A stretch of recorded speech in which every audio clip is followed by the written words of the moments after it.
Why was Cinderella so bad at soccer? Why? She kept running away from the ball.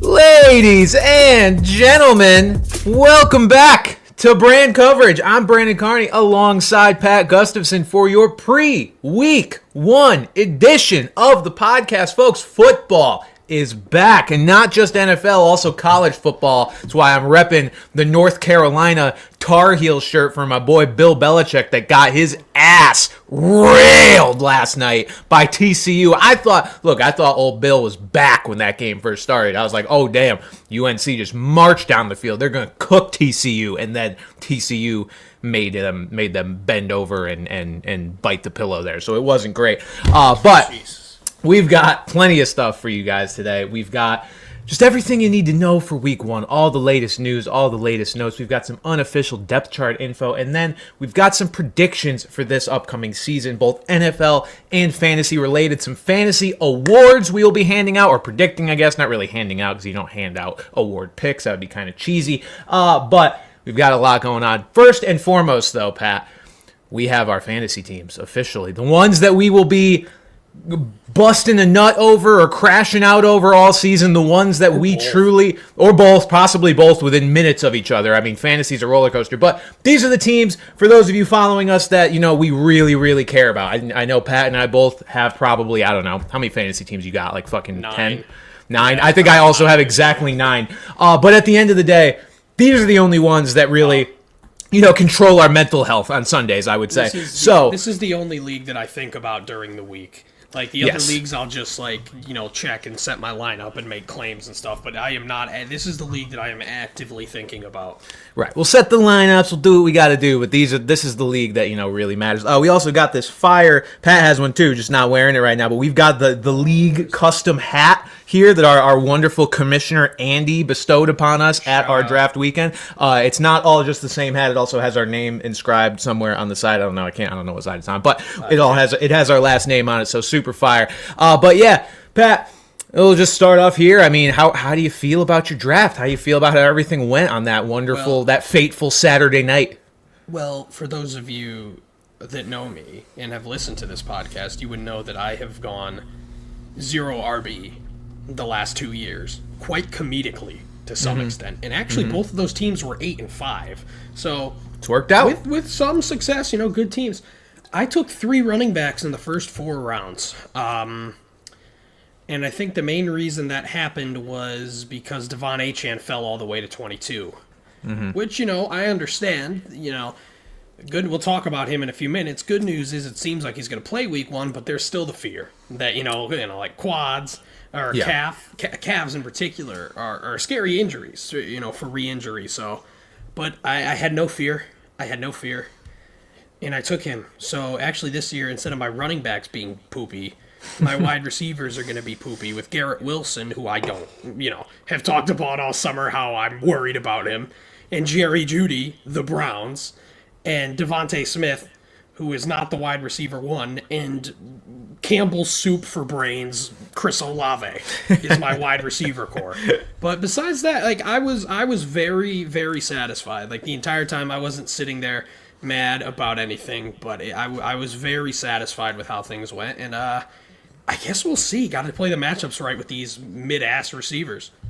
Yeah, I mean, I would have done the same exact thing if I were you with Achane. Achane, obviously, well, I guess not obviously because people don't necessarily remember where we picked, but I picked before Pat in the second round. I had the opportunity to get Devon Achane at, I believe it was the 19th overall pick I was picking from in the second. I heavily thought about it, but what the people should understand is our league is so heavily obsessed with running backs, the healthy ones at least, that it pushes these great receivers down to the late second round. Picking from my second pick at 19th overall, I had my choice of Brian Thomas Jr., Drake London, A.J. Brown, I was one pick away from having Nico Collins fall to me, and I would have painted the walls white. I thought I was going to get him. It's okay. I ended up going for Brian Thomas Jr., very excited about it. But yeah, Devon Achane was absolutely a consideration. In hindsight, I'm almost like, man, I could have gone like receiver in the first and gotten Achane in the second, but that's a very risky sort of thing. So no, I totally understand getting Achane in the second. I would have done the exact same thing in your position with those wide receivers I wanted being gone. Yeah, no, I get that for sure. And even though Drake London was there, I knew that one of the guys, our commissioner Andy, was 100% going to take Achane in the 4 picks to come back. So I didn't even want to risk it. I risked London. He got taken the next pick, but the upside is so that could be at 22 could easily be the best pick of the draft, or it could easily be the worst pick in the draft. That's the thing with Achane, but I chased the upside there. Yeah, so I mean, look, you've got the combo of Saquon Barkley and Devon Achane leading your backfield. I would not be upset about that in the slightest. Pat, I guess this is the reveal for our listeners that don't necessarily follow my Twitter or Instagram. And I mean, I only had this was a pretty stealthy post. It didn't go viral or anything like that. Folks, my first round pick for the guy that has routinely shit on running backs over the age of 28. My first round pick was 31-year-old Derrick Henry. I was caught off guard. And here's the thing.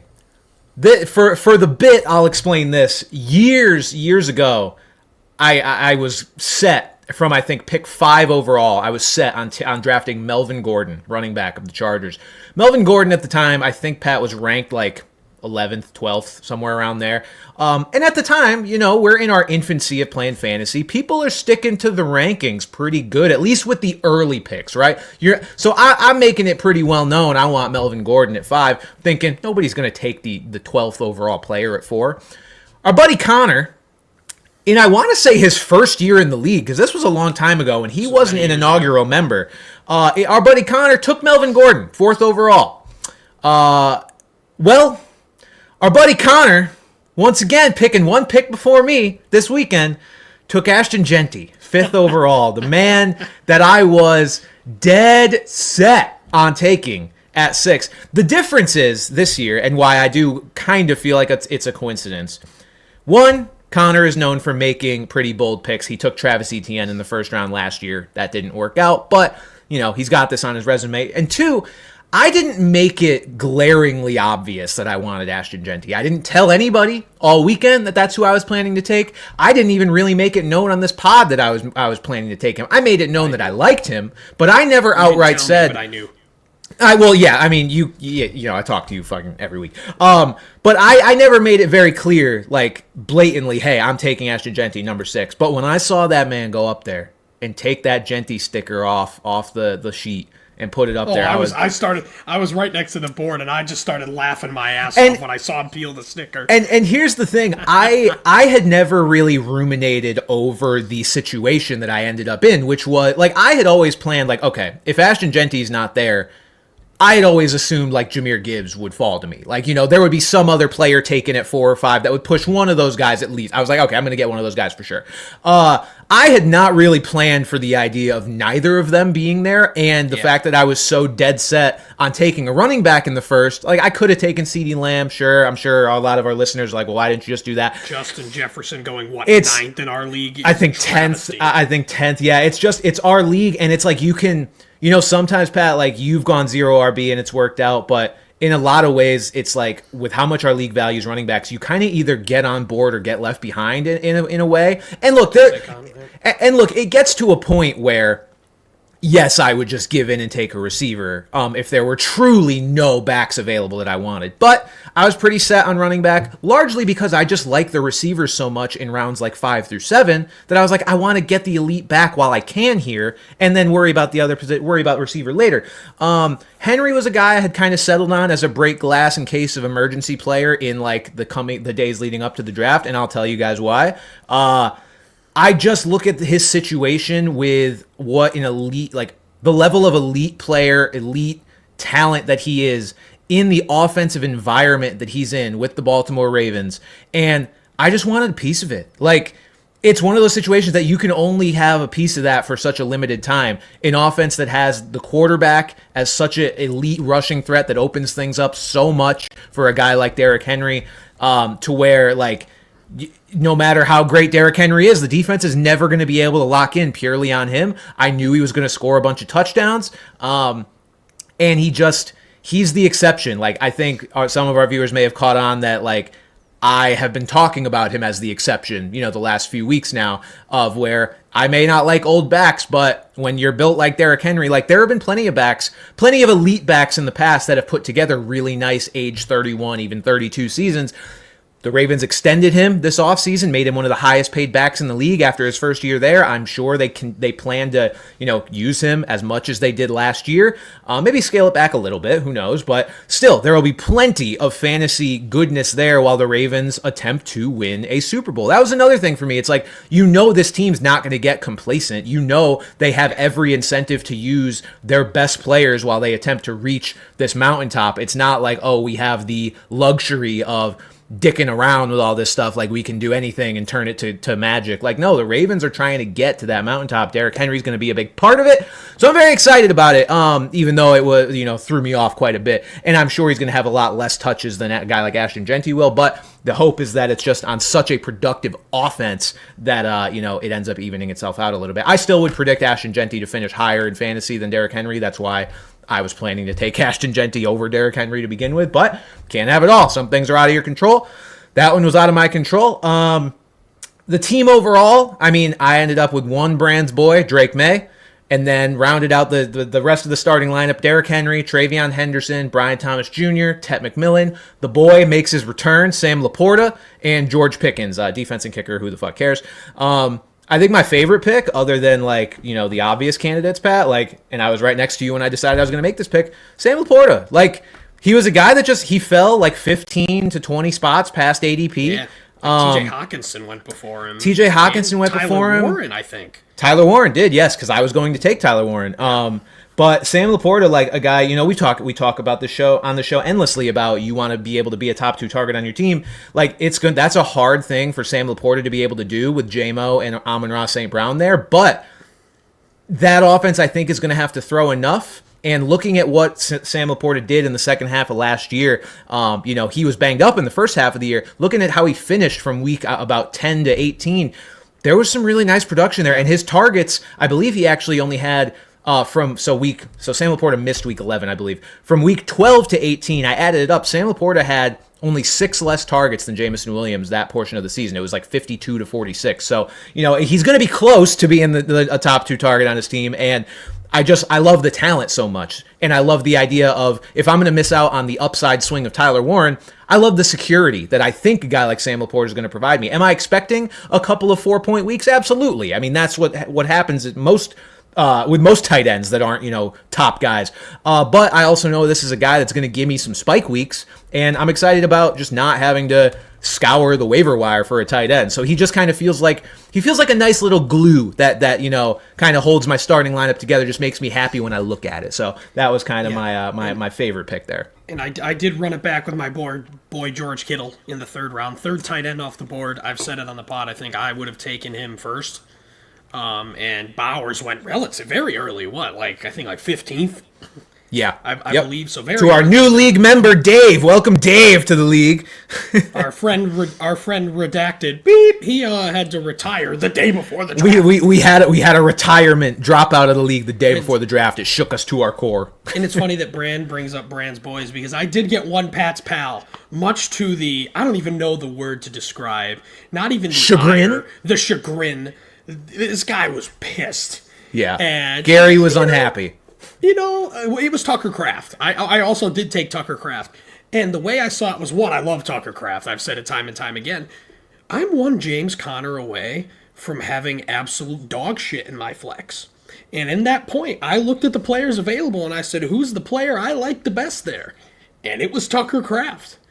And it wasn't, he was, of course, he's a Packers fan and the only one who hadn't had a starting tight end yet. So he was obviously going to take him. But, there's always leverage in terms of trading. You want, if Kraft is really good and my wide receivers are shit, I could trade one of them. I could trade Kittle even. But I didn't do it to cuck the guy. Obviously, with all the pieces put together, it looks like it. But that wasn't like, right. Like, but yeah, he was not happy. And at the end of the day, I understand it wasn't malicious on my end. But yeah, that was my highlight of the draft, I guess. And I mean, I forget who. I don't even know who else on my team. And I waited on quarterback. I was the last person to draft a starting quarterback, and I ended up with Justin Herbert and Brock Purdy. So I actually like that to kind of play the matchups. I think I'm rolling Purdy week 1. I haven't decided yet, but yeah, options, Yeah, I'm glad I at least got Drake May, because if I had struck out on Brand's boys once again and they were all good again, I would have been really mad, because that happened last year. All 4 of my picks for my boys, I didn't end up getting any in our league, and I could have. It was kind of in my control last year, and I just didn't get any of them. This year, Tyler Warren was one of them. He just got taken much earlier than I was comfortable with. Not that I thought it was a bad pick, but I would have just taken him. I would have taken him that exact round. So he got taken. I told the guy the same thing. I said, not that you reached. I just didn't think you were going to do it. Yeah. No, he got taken about 5 picks before where I was going to take him, but I was going to reach on him. So when you put it in that context, it's like it was a super reach, but it's still, I think, a good pick. Once you get past the top 3 rounds, ADP kind of doesn't matter. Like, if you know what you're doing and you know, like, the situations and stuff, you can stray from it. You should stray from it. I did largely in our draft, but that was just one I didn't get. And who are my other boys? Pacheco, I missed on by a couple picks. I would have taken him as well. And then Travis Hunter. I would have taken Travis Hunter, but after unexpectedly getting Brian Thomas Jr., I didn't want to do the double jag, so I took Ted McMillan. Into the Jags. As much as you like Travis Hunter and as good as he can be, I wouldn't feel comfortable. No, I took Ted McMillan instead, and that was also largely backed by the news that broke like a day before, which we are about to get to shortly, which is that Jalen Coker got put on IR to the point where the Panthers were forced to re-sign Hunter Renfrow, because obviously this was after another piece of news that we've yet to talk about, because it was exactly 6 days ago. Adam Thielen traded to the Vikings from the Panthers, so a fallen cokehead.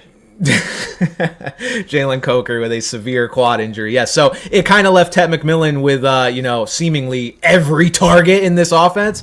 So it just kind of all lined up. But no, all good things. A very successful draft. We had a great time at our little lake house. I mean, can't recommend enough. Weekend we've ever had. Can't recommend enough. Like, even if you're in a league of like your buddies, even if you do it for just a day, like, can't recommend enough. Just like getting everybody together in a fucking house somewhere and chilling out. It's just a great time. And the fact that we could yet, at our ages of being unks, being in our upper 20s and low 30s, to get 10 of 12 is a big deal. And next year we're shooting for 12 of 12. We might get them all. Which would be very remarkable, I think, for any league at this point, people our age.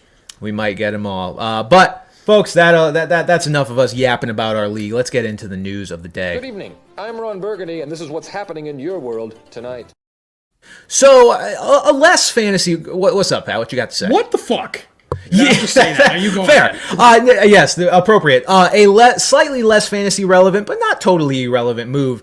This is kind of what kicked off our little draft weekend. 3 of us showed up to the Airbnb before everybody else did, a day before everybody else did. One of whom, big Packers fan, the guy who Pat sniped Tucker Kraft from. We're shopping for meats. We're in the meat section at the grocery store trying to get us ready for the weekend. And I get a little notification on my phone. Micah Parsons traded to the Green Bay Packers, who promptly gave him $47 million a year as the highest paid non-quarterback of all time by a lot. Because I believe, highest paid was 40 before 41 somewhere. It was like 42 at most, I believe. So 47 blew that record out of the water. And look, the biggest trade in years. I mean, we look back, biggest trades in the past, like Goff for Stafford was a big one, but that was like players going both ways, right? Christian McCaffrey going to the Niners, that was a big one, but running backs, like this is I would argue edge rushers are like one of the most valuable assets outside of quarterback, like the elite ones in the league, and it's a guy going from one team to another with no elite player going the other direction. Like Goff for Stafford, at looking in hindsight, it was like almost a wash at this point. Like it was I'd say it was a good deal for both sides. This one is a great player who Jerry Jones openly admitted they could have paid, but chose not to, going to another team with a couple of draft picks and Kenny Clark, good player, older. I was going to say, coming back. I'll pump the brake. Kenny Clark is still, even at 30, is still a good player, but for Micah Parsons, it's just not even the right not universe. Like it's insane. So yeah, Micah Parsons going to the Packers. Again, not a lot of fantasy takeaways here, other than the Packers D is a slightly more interesting start in the right matchups. But again, you're still only playing matchups with them. Just a crazy deal in general, though. And I think honestly this bodes well for some of the Cowboys pass catchers and offenses, because if that defense is worse now, we're already talking about Dak chucking the ball 50 times a game. That may be even more so now that they're best. But I can't understand how you have one of the best defenders, not even edge rushers, best defenders in the whole league, who wants to be paid, granted, a lot, but appropriately. And this just felt like Jerry Jones just saying, posturing, making a stance. It reminds me of Family Guy. I can stop anytime I want to. I just don't want to. That's what it felt like. I can pay him anytime I want to. I just don't want to. This just feels like Jerry Jones trying to whip his dick and his money around like it's the 90s again. And it is a terrible, terrible move. And the Cowboys just traded. Generational gets thrown around a lot, but this guy is one of the best pass rushers of this generation. Yeah, it's inexcusable by Jerry Jones. It is, to let it get to this point, because, and I made a video on this like the day of at our fucking draft house, which I normally am contentless while I'm there, but I couldn't not make a video about the biggest trade to happen in the last 5 years. Can you write the house off then? Maybe. I could at least write off the square footage of the deck I recorded it on. I think is usually how that works. No, it's ridiculous. Like, you are in a situation where you just signed Dak Prescott, you just signed CeeDee Lamb. Both those guys are signed through 2028. You are not rebuilding. And you are trying to, in theory, with the rest of your roster construction, compete for a championship. And obviously we all know the Cowboys were not built to be a championship sort of favorite or contender this year, but vaguely that's the direction you're going. If you have to put it in contending or rebuilding, you have to put the team into one bucket or the other. The Cowboys are contending based on the other moves they've made. Now, what the fuck are they doing? Because you just traded one of the best players in football, and in a sort of rebuilding-ish, coded move. And I just don't understand. To me, and I said this in the video too, the only thing that makes sense to me now is you trade Dak Prescott this offseason. That's the only thing that makes sense to me. CeeDee Lamb, you don't have to completely clean house. He's a great young receiver. I could see them even in a rebuild keeping him around unless he demanded a trade, which I wouldn't rule out. But, trading the 32-year-old quarterback is the next logical move if you trade your best player. So this is it's just a weird direction that they're going in, but at this point, Pat, I think weird should be par for the course for the Dallas Cowboys. It's gross. Weird. This is just negligent, honestly. It is negligent, 100%. I cannot imagine being a Dallas Cowboys fan knowing that your team is being run by a absolute psychopath. And you know what, Pat? I can actually relate to this a little bit, because as a professional wrestling fan, a fan of the WWE, this is what Vince McMahon did to us for years. The man was just senile, putting the dumbest product out in front of us every single year. And sometimes he'd fall ass backwards into something that was kind of cool, because the talent that he employed would make chicken salad out of chicken shit. And that's what happens with the Cowboys sometimes. They make the playoffs, they usually lose when they get there, but they make the playoffs. They put together some exciting seasons sometimes. But overall, the ship is not being steered in a good direction. And what happened to Vince McMahon, Pat? Well, he got very much embroiled into massive allegations that we won't even go into here. But he got gone eventually, and Jerry Jones needs to get gone before the Cowboys can have any hope. Cowboys fans can have any hope of their team going in a continuously good direction. It's just gross. Shout out to the Packers. The Packers immediately go from playoff team to Super Bowl contender. That's where they're at now. I could easily see them representing the NFC in the Super Bowl. So shout out to them. Speaking of the NFC North, Pat, the Minnesota Vikings, as we mentioned, traded for the boy Adam Thielen. Adam Thielen is a Minnesota Viking. He will now fill in for the suspended Jordan Addison for the first few weeks because Jalen Coker suffered that severe quad strain. I think Adam Thielen becomes a sort of, I mean, I don't know, startable like flex in deeper leagues. It kind of dampens the outlook of TJ Hawkinson in the first couple weeks. I think. I mean, look, it's not like you're benching him. It just doesn't feel as good. I think before it was like, oh, TJ Hawkinson is this like guy his value is going to be totally juiced the first few weeks without Addison. I think that gets nullified a little bit. Adam Thielen's still a really good receiver, even though he is older than old. And he really was a nice security blanket for Bryce Young last year. He can be the same thing for JJ McCarthy now. And he did cross over with Kevin O'Connell for one season in Minnesota. It wasn't a great one, and then it led to him leaving for Carolina. But yeah, there's no reason why he can't be a desperation flex play and potentially better. Like I know in our Brandpire league, I said, I'm like, we need to pick up and start Adam Thielen this week. Yeah. I got of all the guys there at the bottom of the barrel, supposedly the waiver wire. He should definitely be getting drafted. 100%. And then again, as far as the Panthers are concerned, Pat, I mean, Ted McMillan to the moon. The only really above average target that they have now with Jalen Coker. I feel bad. Jalen Coker went from like, I don't know, we'll see, to like this super exciting sort of late round pick after they traded Thielen, and then immediately busts his leg to the point where they have to go out and re-sign Hunter Renfrow. It's a big opportunity for Xavier Legette, though. Realistically, who sure, was yeah. I think technically a 32nd overall pick, but a second round pick. But he was that kind of talent, and he had some good weeks last year. He never really fully broke through, and obviously Tet surpasses him immediately just because of draft capital. But there's no reason, if we think this Panthers offense is going to be better, not really much production from the tight end position. You can't expect Hunter Renfrow to do a lot unless Tet is getting literally everything. This does bode well for Legette. It does. I would say one guy to watch out for, Pat, at that tight end position would be Jatavian Sanders. He's a guy that I really liked last year. I do recall that. Yeah. Owned him for like a week. But if you are, somebody that waited on tight end in your draft and you are hunting for that upside guy, that dart throw guy, I think Jatavian Sanders now in the current situation that he's in is as good of a candidate as any to be that guy that pans out from the super late round. So, I don't know who you guys would be dropping out there, but I like him as the dart throw tight end, at this point more than a lot of the other guys going around there. I think him versus like a guy like Chigakonkwo is a really interesting conversation because Bryce Young, a lot more proven than Cam Ward at this point. So Jatavian Sanders is a guy I absolutely like as a dart throw now because the receiving core is so decimated. Pat, Quinshon Judkins. We got some news on the boy.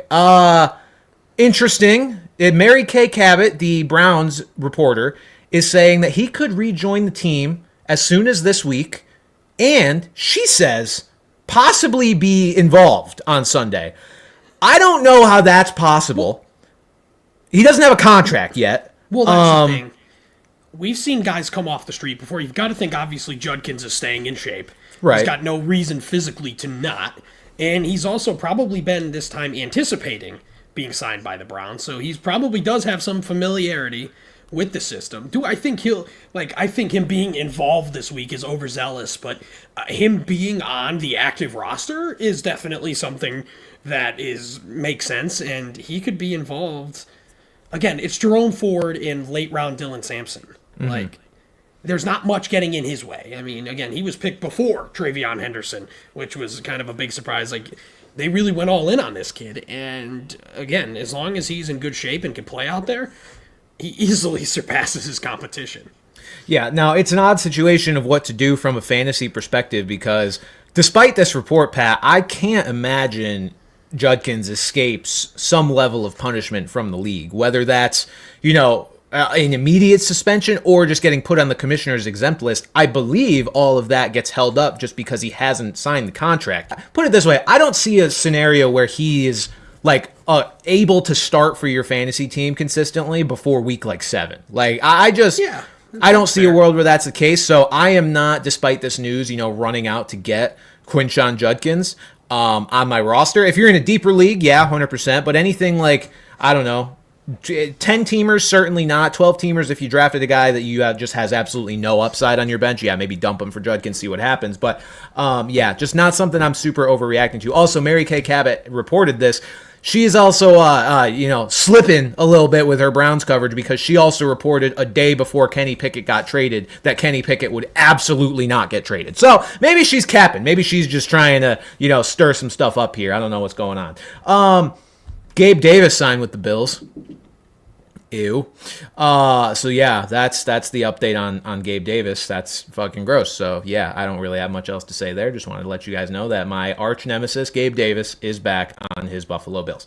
Okay, we've got some injury updates now. Let's get into it.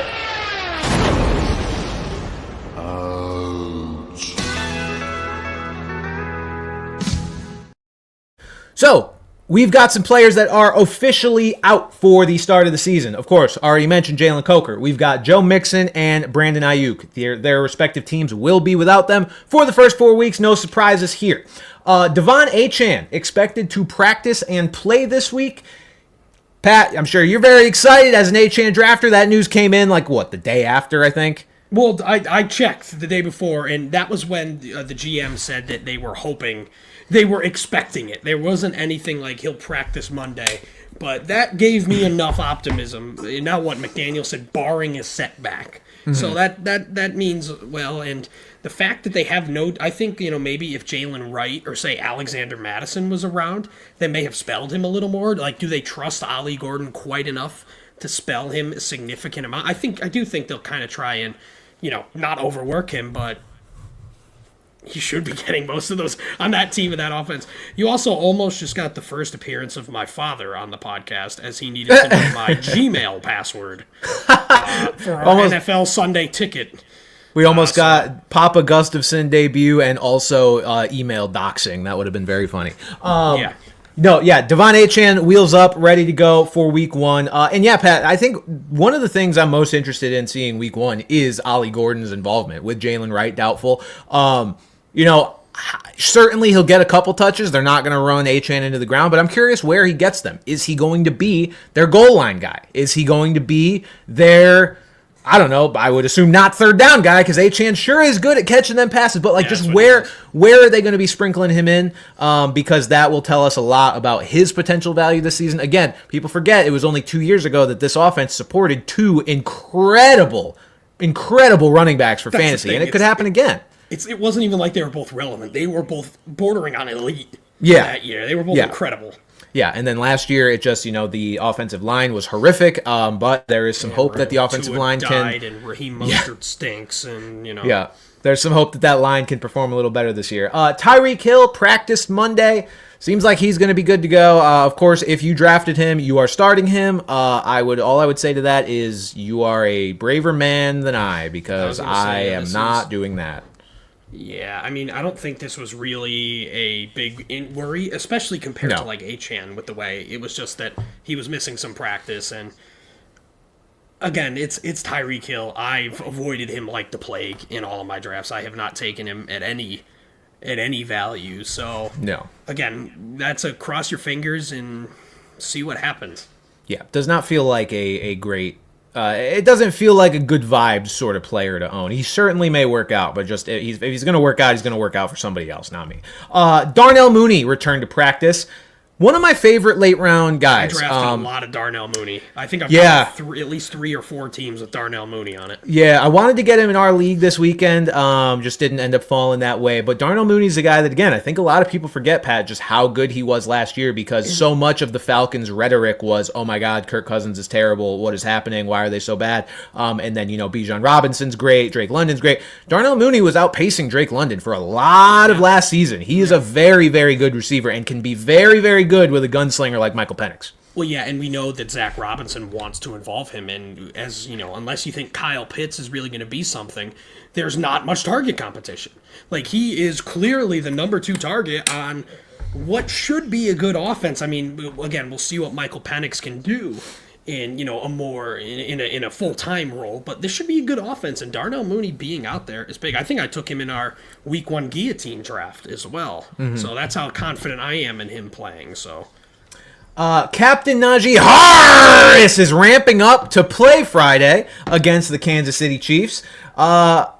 This Chargers backfield is sure interesting now, because this guy who has been MIA with this possible removal.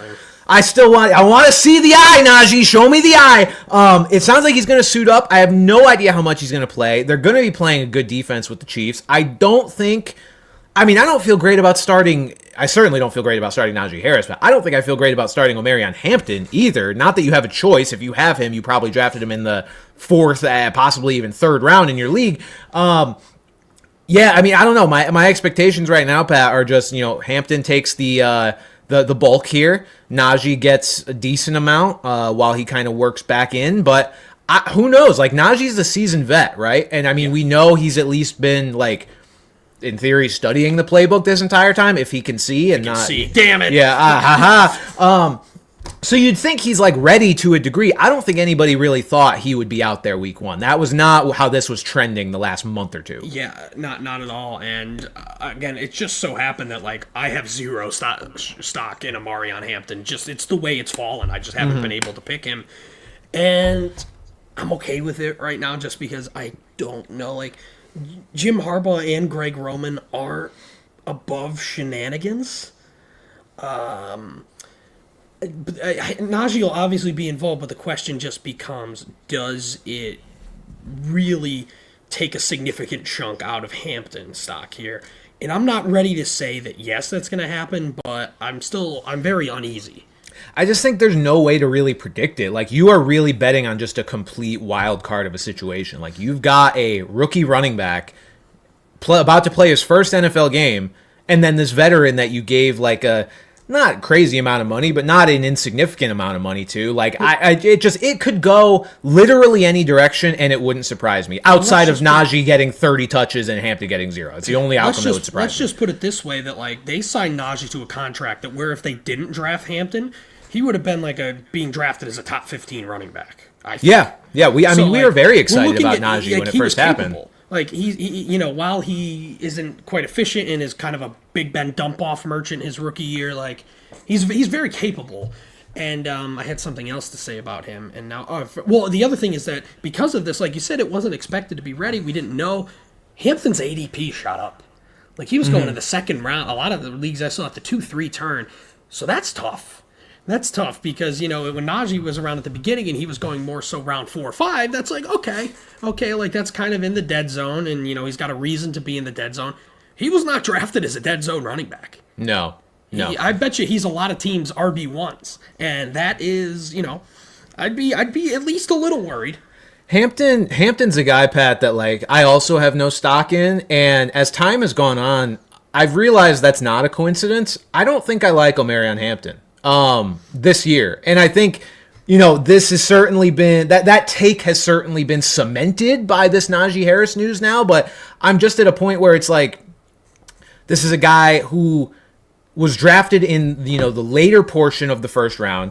He's going to be apparently now from week 1 sharing work with Najee Harris, and Greg Roman offenses traditionally do not throw the ball to the running back. So to me, all of that, along with the fact that Hampton was being taken in the third round, I'm really not confident in him returning value in fantasy football. I feel like he may, finish out as more of a 5th to 6th round value sort of back that you were taking in the third, if not, even the late second for people when they thought Najee Harris might have been on his deathbed. So I just really don't feel good about Omarion Hampton, and I'm glad I don't have shares of him. Yeah. So we'll see how that plays out. Got a bunch of receivers. We'll run through them. They're all practicing. They all seem like they're going to play week 1. They all had injury concerns. Khalil Shakir returned to practice. Juwan Jennings is practicing. Marvin Mims is practicing. Jaden Reed is planning to play through a foot fracture. And Josh Downs expected to return to practice. Any thoughts on any of these guys, Pat? I think the biggest significance here is Juwan Jennings, because if you drafted him, you probably got him at a really good value. And I know you and I both love Ricky Pearsall to the point where he may pop up in some of our fantasy awards later on. But even with that, and even with George Kittle, Juwan Jennings was very involved in this offense last year, and he is still going to be involved. And, I mean, the question just becomes, does he... I mean, he's practicing, so in theory you'd think he's going to play through the contract dispute. But he's going to be out there, and you probably got him at a really good value here. Yeah, 100%. But, like, Jaden Reed, I honestly thought should probably go undrafted in a lot of leagues. So him playing through a foot fracture, That doesn't tend to go well. That doesn't tend to yield good results for receivers, especially receivers who struggled to be consistent or good when healthy. So, and Mims and Downs are more so guys that I liked as possible upside plays, not necessarily guys you're starting week 1 anyway. So really, I guess it's significant if you're in a really deep league and you need to start these guys, but... Yeah. We've got some unofficial depth chart notes that dropped today. I hesitate to really care about any of these because I don't think they truly matter. They troll sometimes, genuinely.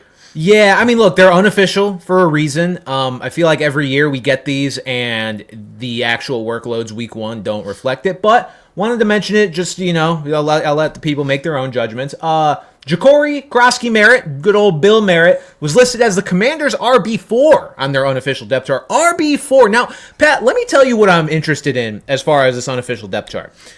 It's not necessarily that the 7th-round rookie is listed 4th. What I was most interested in is this supposed other guy, this other reason for why they traded Brian Robinson, Chris Rodriguez, was listed behind not just friend of the show, Austin Eckler, who's Commander's RB1. Shout out to him. Jeremy McNuggets McNichols is the RB2. I think the reason that may be is that out of all those guys, he is a change of pace back. That's the only reason why he's in the league. Is as a pass-catching back pretty much at this point. So maybe he's number 2 because he's going to be the main guy spelling.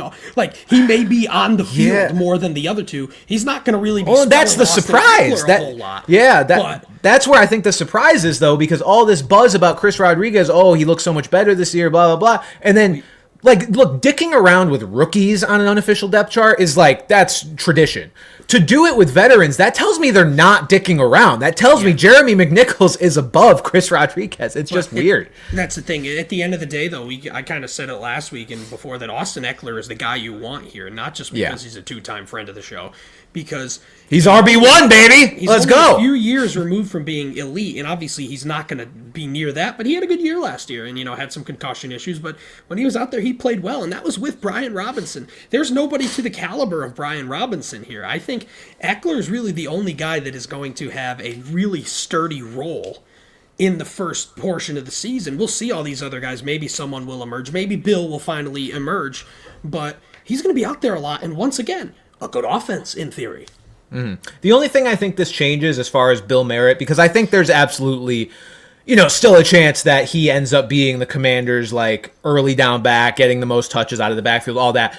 All this would do for me, Pat, is if I drafted him in a spot, and God forbid I would do this, where he was in my starting lineup week 1, I would not be putting him in my starting lineup week 1. I would be flexing in a different receiver and watching how this backfield plays out before trusting Bill Groskey-Merritt with any sort of, role on my fantasy team. That's the only thing this does, in my opinion. If I'll be honest, if you drafted him high enough for him to be in your starting lineup, well, his ESPN ADP climbed up to 82nd. So if your RB or I should say if your flex spot was the last thing you filled out, you drafted quarterback, tight end before that, he probably is in some people's flex spots based on that. But the thing is, if you're one of the reasons why his ADP moved up in the first place, I'm with you. You honestly deserve this. I'm not gonna, a few weeks ago I said he was only gonna be a preseason darling. There's still a chance that happens, but there also is still obviously a chance. But to buy in that much in Bill Merritt, again, if you bought in really that much, this shouldn't be a surprise, but obviously it wasn't. Yeah, the only thing I will mention about Bill Merritt is, gosh, I don't know how to find this, but there was I think it's an NFL Network analyst who is known to be close friends with Adam Peters, the Commanders GM. And this guy who is close with Adam Peters drafted Bill Groskey-Merritt in the 5th round of his fantasy draft. Here we go. So, just a note, just to keep that in mind, somebody with potentially insider information said, I'm drafting this guy really fucking high. Caleb Johnson listed as the Steelers' RB3 behind Jalen Warren and Kenneth Gainwell. Honestly, this is holistically unsurprising with the Steelers and Arthur Smith and whatever. And honestly, being the RB3 in an Arthur Smith offense might be ideal. That might be what you want to be. They listed him ahead of Jonnu Smith.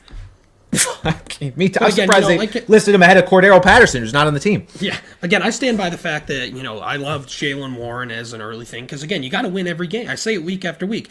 You got to win these games if you want to get to the end of the season anyway. And Jaylen Warren's going to be a great pick for the portion, for the first portion of the season. I do think eventually Caleb Johnson does take hold of that job. But for now, again, he was somebody that, unless he fell significantly, I wasn't planning to draft at all. Yeah, agreed. And then one I don't have listed on our show sheet, Pat, that I just found. Travion Henderson, apparently listed as the Patriots RB3.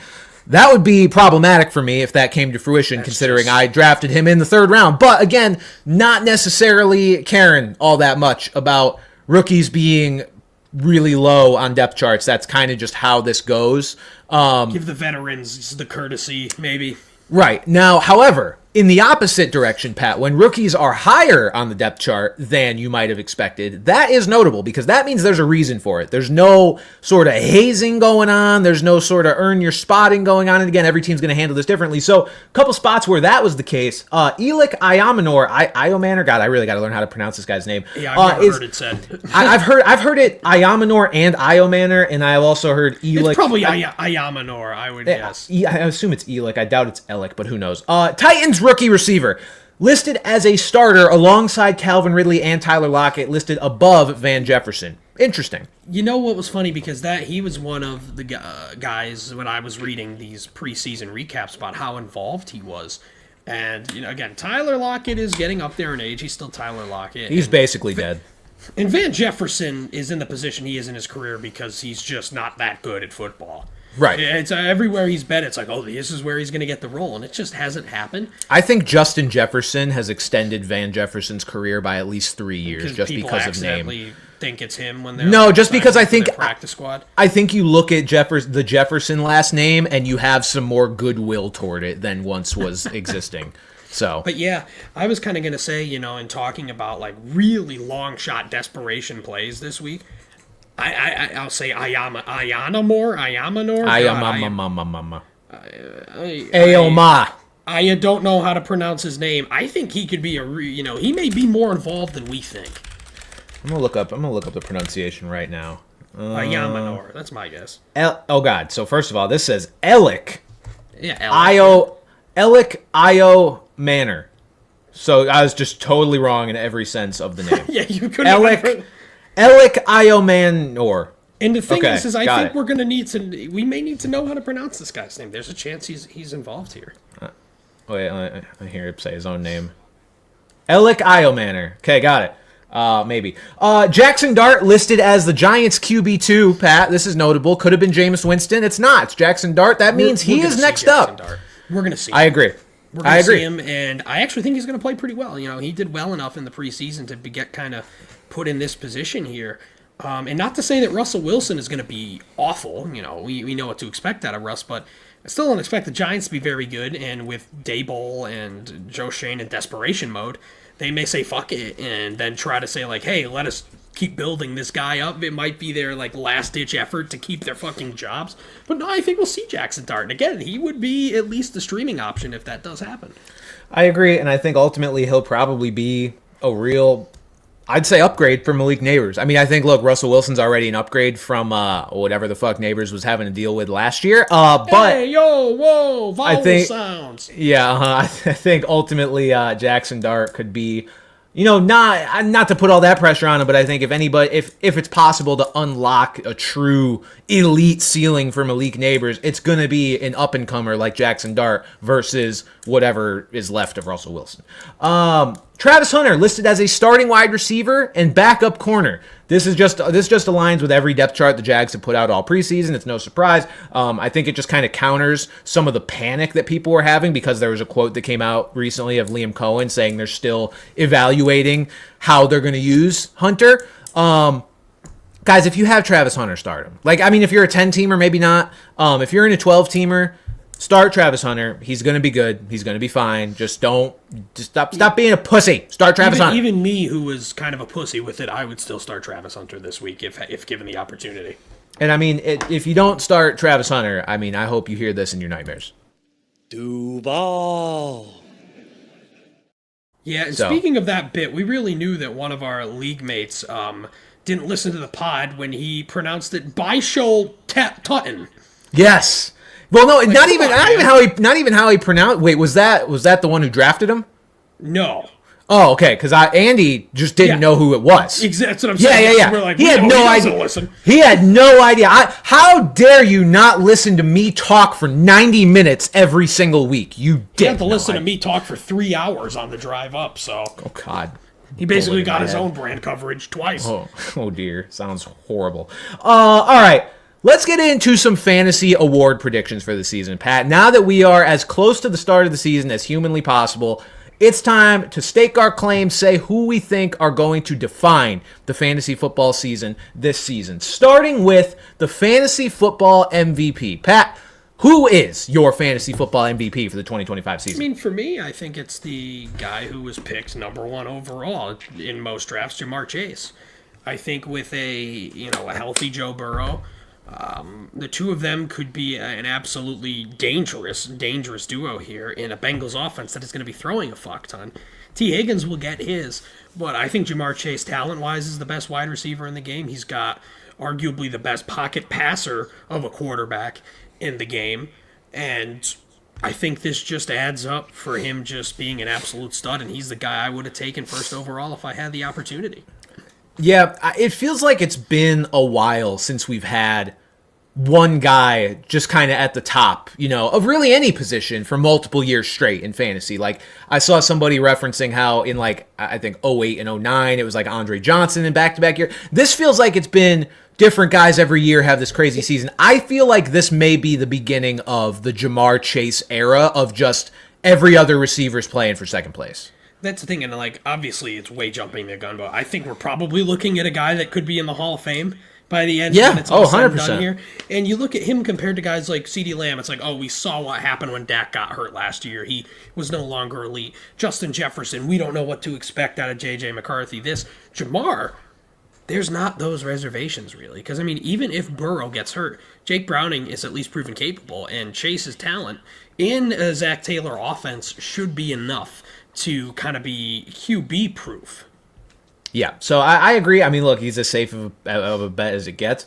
I'm going to go a little bit off the board here from these truly, truly elite guys, and you guys now will hear my full nut busting over this guy who Pat, depressingly do not have in a single league. I don't either. And I hate it. First of all, I have a draft at 8:30, a 16-teamer with a bunch of my buddies and their wives. I have the 12th pick. I'm really hoping to get. I think this is my chance.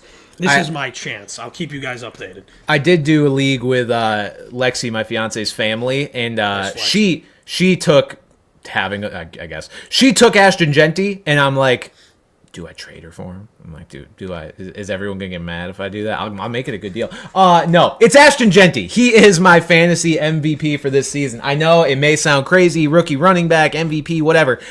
I explained, I think it was either last week or the week before, I went on a little mini rant. Might have actually been after the show from a viewer question. I'm not sure. No, I think it was an on-the-show viewer question. Just how much I love Ashton Genty. And I'm not worried about the Raiders' offense. I don't think the offense is going to be bad. I don't think the offensive line is going to be bad enough to prohibit Genty from being an elite fantasy asset. I believe that Ashton Genty has the two things that you want more than anything in fantasy football: talent and opportunity. The originator, the godfather of fantasy football, Matthew Berry, preaches those two things endlessly when it comes to finding good players in fantasy football. Talent, opportunity. Ashton Genty, by all accounts, is one of the absolute 99th percentile talented running backs to come into the NFL ever. He is incredible. He is a Saquon Barkley level talent.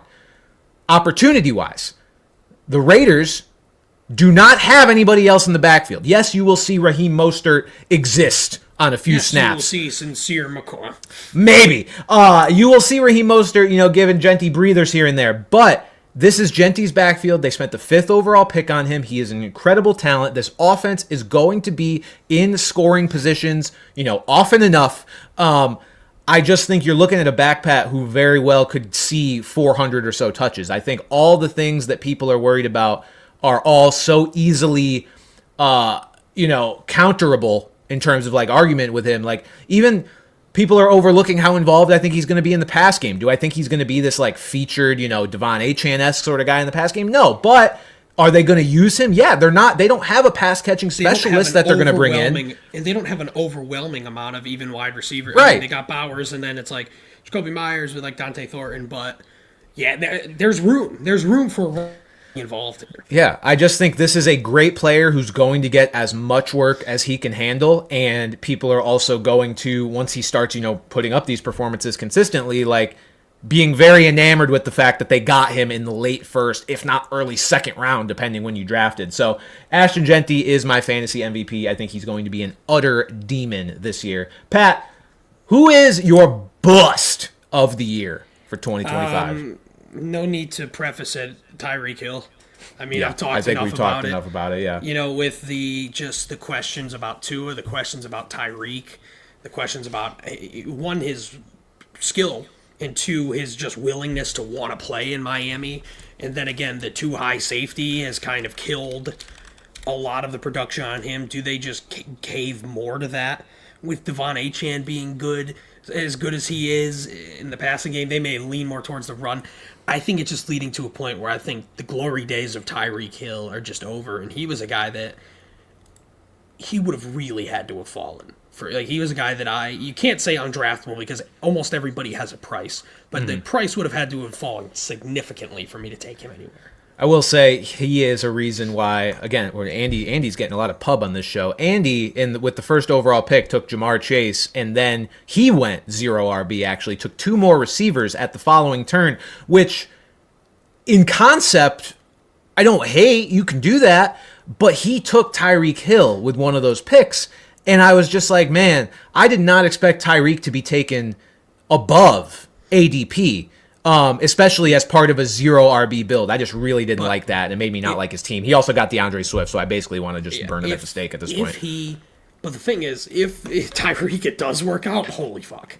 His wide receiver room is terrifying. But I said, that's always the case, though. I clearly don't believe it. So I agree. All right, my bust of the year. Look, I've talked enough about like Marvin Harrison Jr. and stuff, so I was looking through just for some different players and guys who I think might disappoint even more.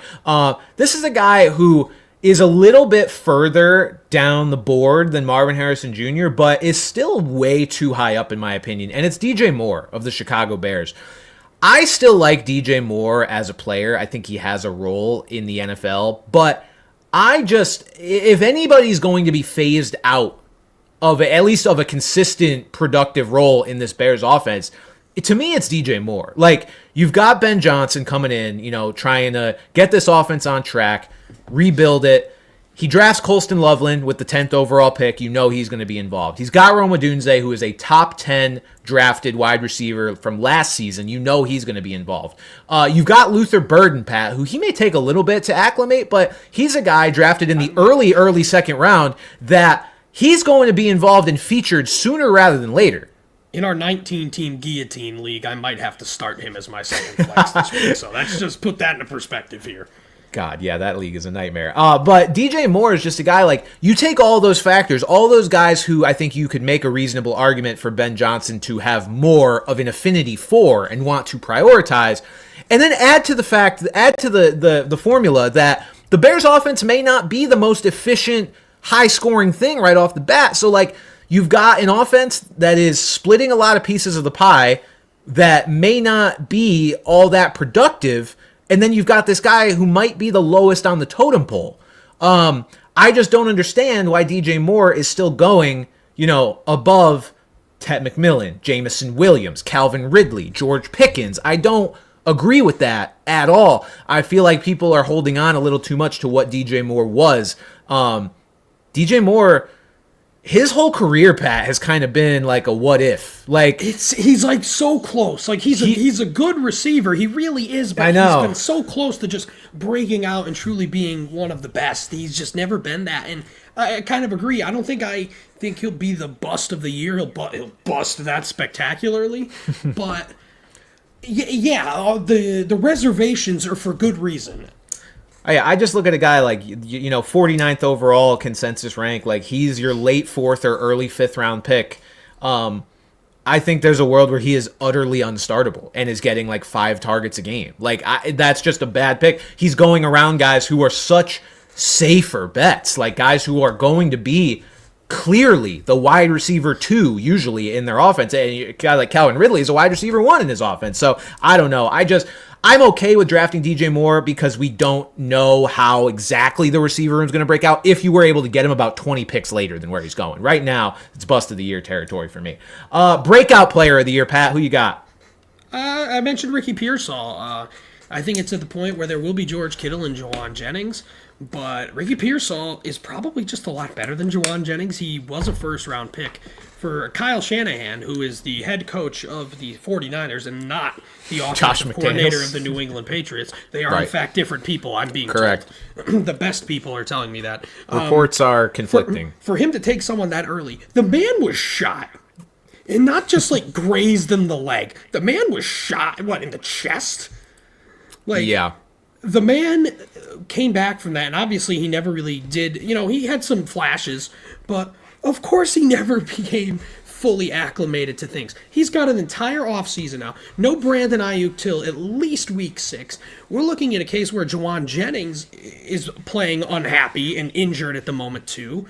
And even with George Kittle, Brock Purdy is capable in this Kyle Shanahan offense, and it's not an unpopular pick. I think a lot of people are agreeing with me on the fact that Ricky Pearsall is gonna, be a must start at some point. Yeah, I am with you. Also, you said he got shot. Fun fact, StreamYard, Pat, the app that Pat and I use to stream, has now implemented some like pre-downloaded sound effects in here. There's like 15 of them. One of them's just a gunshot. God damn it! I hate how much we're gonna use that too. I think it's funny because it's like a lot of 3 active players who have been shot. It's like a lot of standard sound effects. There's like this, and then there's like this. We'll use that one a lot too. But then access to this, I would just be insufferable. But then they just have a gunshot. Well, so yeah, we have that now, just so you guys know. My breakout player of the year is George Pickens, a guy I was very excited to get in the 5th round of Pat and I's league. I just think you're looking at a guy who's in the perfect sort of offensive environment for him to break out. He's still a guy who I think is sort of limited as a player. Like, he's kind of just this ex-receiver, deep ball merchant, but what better offense to be a deep ball merchant in than one that might have to throw it 50 times a game and where CeeDee Lamb is going to be absolutely torturing defenses on the short to intermediate areas of the field more often than not. I think George Pickens is going to have a really nice year. I think he's got a chance to be a top 12 sort of receiver if all things break right. So I mean, that's a breakout in every sense of the word. When his best finish in his career was wide receiver 26 2 years ago. So yeah, I will go with George Pickens for my breakout of the year. Dak Prescott drops back to pass George Pickens for no reason. Just absolutely clocking someone, and then you hear bro just out there punching. Not comeback player of the year. Sleeper of the year, Pat. You don't even have one on here, but we can freeball it. So this sleeper of the year I defined as ADP outside of the top 100, because obviously breakout player, sleeper of the year, can be similar things in the right context. So sleeper of the year, ADP outside of the top 100. Who is going to be the guy? I will start us off while Pat goes through the rankings to decide on his pick. It's an easy one for me. It is just outside the top 100, so I'm definitely cheating. But it's my boy. It's Drake May. Again, I just don't know when we're going to learn our lesson with these mobile quarterbacks and not drafting them inside at least the top 100. So I'm going with Drake May. I think he finishes as a top 8 quarterback or so, with a potential for finishing as a top 5 quarterback. And I just think he is an easy one for me. Yeah, I do have a good deal of Drake May myself, so I don't disagree. I'm just booing you for the bias. I'm going to go deep here. I'm going to go a guy that's almost not in the top 200 ADP. Oh, dear. And everybody knows the answer to this. It's my boy Mason Taylor. Yeah, okay. Again, I like that. The Justin Fields skepticism is there, but look at what Cole Kmet did a few years ago with Justin Fields. Justin Fields had such a strong connection. They used good draft capital on Mason Taylor. And they've got nobody else outside of Garrett Wilson on this team. Absolutely nobody else. You talk about being the top 2 targets on your team. There's no reason he can't beat out the likes of Josh Reynolds, and I don't even know who else is there. Is Braylon Edwards still on the team? Like I don't even know who. Cedric Mims, Denzel Mims. Excuse me, I just combined. Who is Cedric? Cedric Mims. So I just invented a player there, but there's no reason why he can't be the number 2 target. Again, the apprehension being it is the Jets, it is Justin Fields. But again, this is hopefully not your same old Jets, to the point where at least Tanner Engstrad is going to try to get creative, and we see what the Lions did with Sam Laporta. I just think everything lines up. He may not be one of these tippity-top tight ends, but I think he's going to destroy his ADP, which is 196, barely getting not even getting drafted in most 16 round leagues. You know who else might be on the Jets, Pat? Former Jets receiver. Well, for 1 year, Plaxico Burress. See, this is what I mean. Making fun of players for getting shot. Well, that one was his fault. All right, comeback player of the year for shooting himself. That's crazy. How embarrassing! Hey, bro, what are you in for? Shot myself. Shot myself. Comeback player of the year, Pat. We may just agree on this one unless you have another take here. There's a couple candidates, but comeback player of the year, Christian McCaffrey. I think he does have one more elite season left in him. When I got sniped on Genty in our league, the thought did cross my mind of taking Christian McCaffrey. I definitely thought about it. I ended up going with Henry because I felt like just safer in the sense that, yes, he's older than even Christian McCaffrey is, but the fact that we haven't seen any sort of age-related decline from him and any, knock on all the wood in the world, major injuries lately, I just felt safer with him versus McCaffrey, who, I'm not necessarily worried about the injuries he suffered last year. I'm just worried about, we haven't seen him in a year now. Could there start to be some of that decline that we just didn't get to see it all last year? So I'm going to say no, even though I kind of pussied out of it in our league. I'm going to say he's still got one at least great year left in him, and that's going to be this year, and then he's going to come back from being an absolutely obnoxious player to own last year and be, arguably a league winner type this year. And also, fun fact, the guy in our league that took McCaffrey and had his season completely collapsed by him last year at the number 1 overall pick, took him again. Took him again at number 8 overall, which I absolutely love. That is big ball city. I will say, coming back from being mid, is that well, I guess Marvin Harrison Jr., this would be more of a breakout than anything. So yeah, I'll just agree and say McCaffrey and move on. All righty. Rookie of the year. I mean, it's Ashton Genty. It's right? Ashton Genty. So I just wanted to say Ashton Genty. I'll shout out Tet McMillan, my boy. Just because of the situation he's in. Again, the Panthers have absolutely no receivers. And more importantly, another thing that really sold me on just having him throughout the season, I mean, and this applies to Travis Hunter as well, is just the defenses in that division are poopy dookie water outside of the Texans. So you get a good amount of games, 4 games against just some of the worst defenses you've ever seen in your life, which is exciting to have a receiver in that sort of situation. So I'll say shout out Ted McMillan. I think he's going to be a great rookie. I think there's going to be a lot of great rookies this year.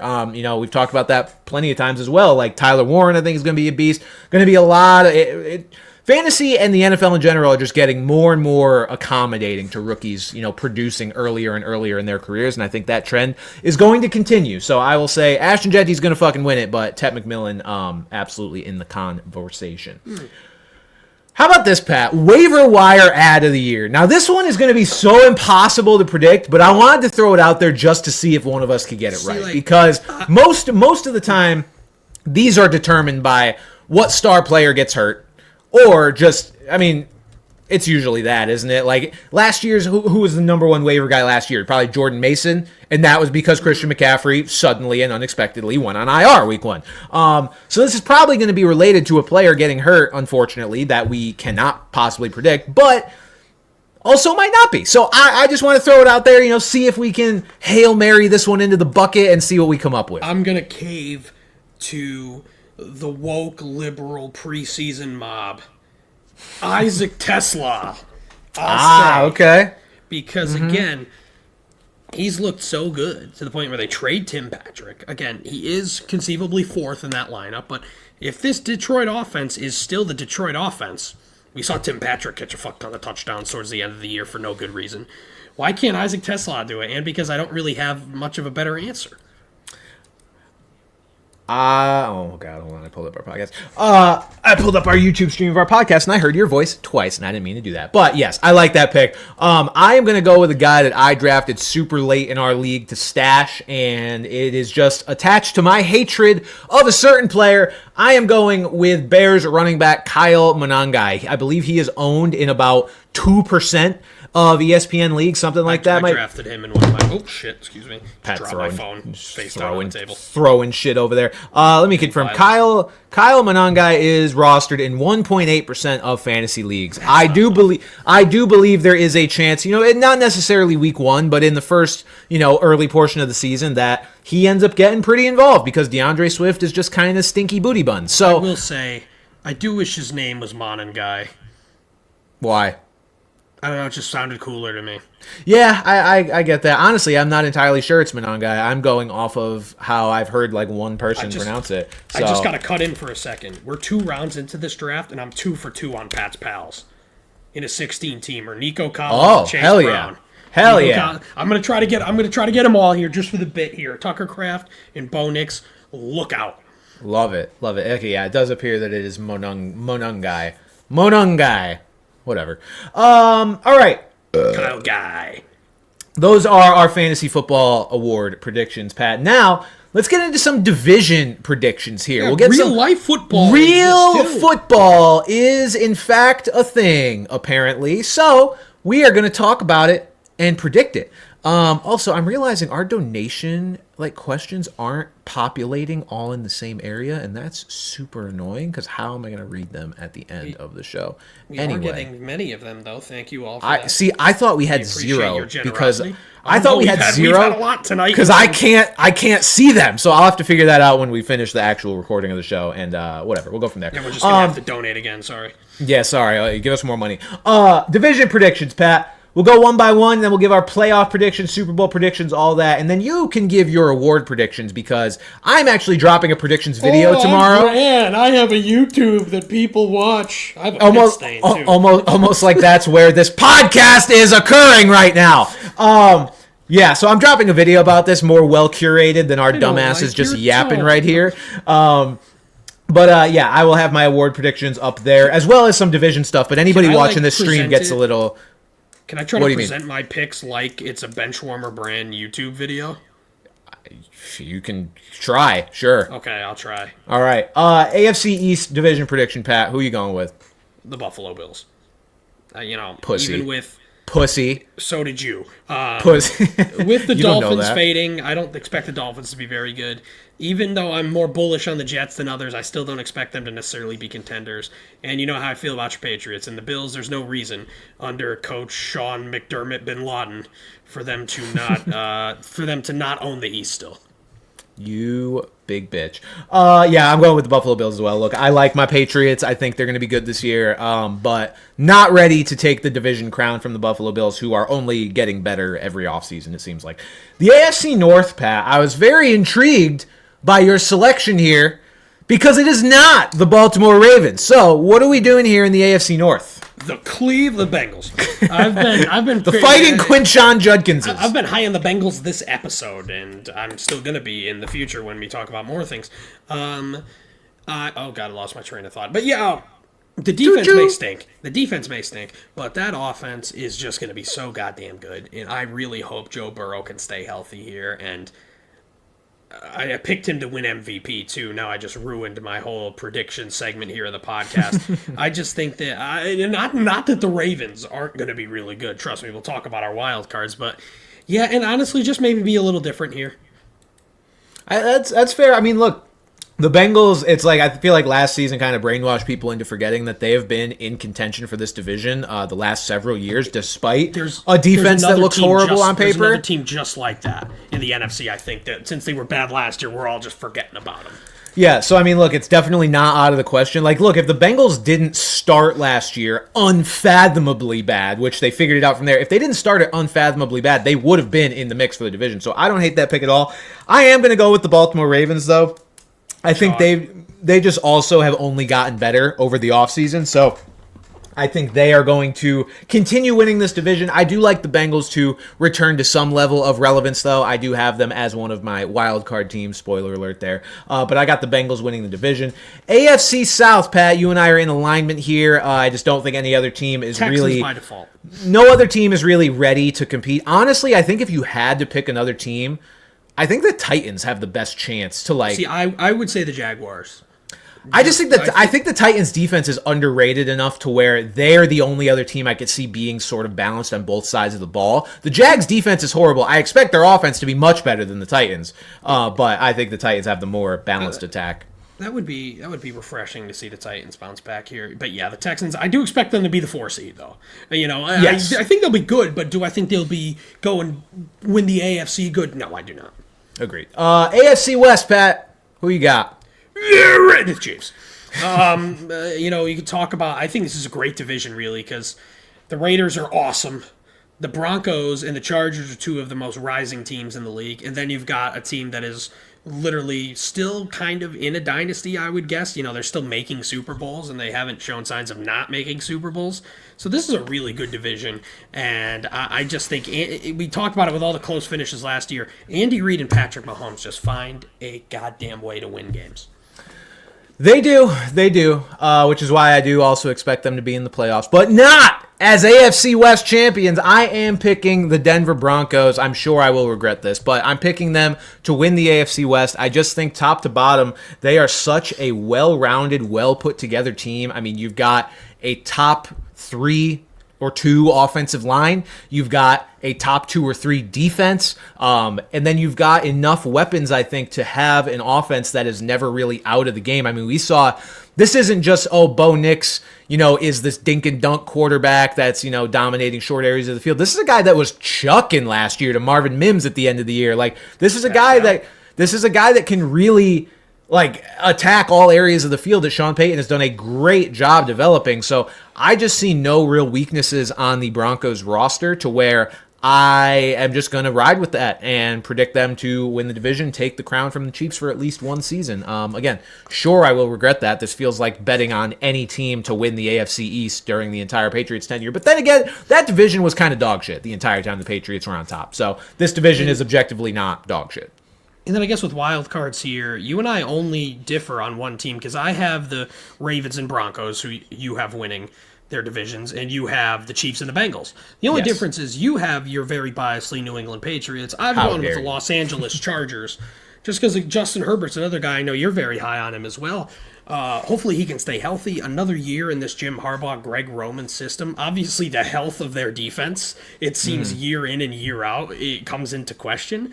But I still think they're going to be building in the right direction. Good offensive line, good run game. And I'm trying to even think like what other team I would have picked in this place. And honestly, I think maybe like the fucking Steelers would be the next team I would pick. So for me, it's like I think the Chargers, I'd put them a tier above the rest of the teams in the AFC. Yeah, I will go with the New England Patriots as one of my wild card teams. Again, look, there's definitely some bias here. The Patriots definitely have some weaknesses, and I am certainly not excited about the report that Christian Gonzalez may not play Week 1. Not that the Raiders are a team that really needs to be locked down by a cornerback 1 necessarily. What did your bitch ass just say? Hey, I just talked up the Raiders offense heavily about 30 minutes ago. They are just not a team that has like a receiver like that. I mean, I guess we could put Gonzalez on Bowers and see where that gets us, but they're not a team with this like super clear wide receiver 1 that needs a Christian Gonzalez on him. But I just think I love the Patriots defense when healthy. I love the culture that Mike Vrabel's building, so I think they could squeak out a wild card appearance. All right, the NFC. Let's do the NFC East, Pat. You and I are in alignment. We've got the Super Eagles. Bowl champs.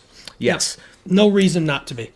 Yes, even the Philadelphia Kellen Eagles Moore, no reason are pretty hard to keep out of the NFC East crown there. The NFC North. Pat, you've got the Detroit Lions repeating. No major concerns about the coaching losses there, the offensive line losses, not enough at least? Again, I just think, obviously, Dan Campbell's not calling plays, but I think just the Dan Campbell system, like I can't think of the word I'm looking for, but, just like his...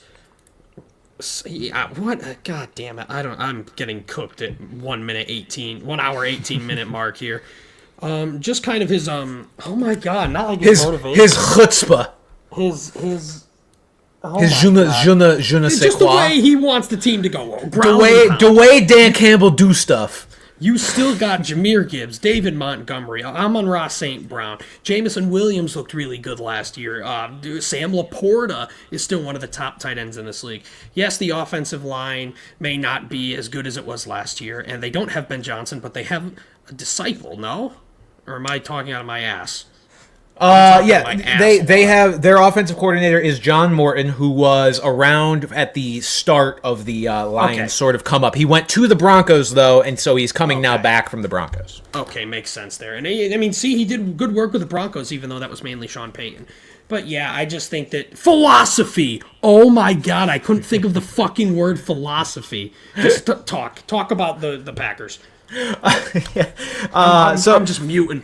So, spoiler alert for the video I'm dropping tomorrow. I also predicted the Lions to win the division in that video, but that video was recorded before the Micah Parsons trade.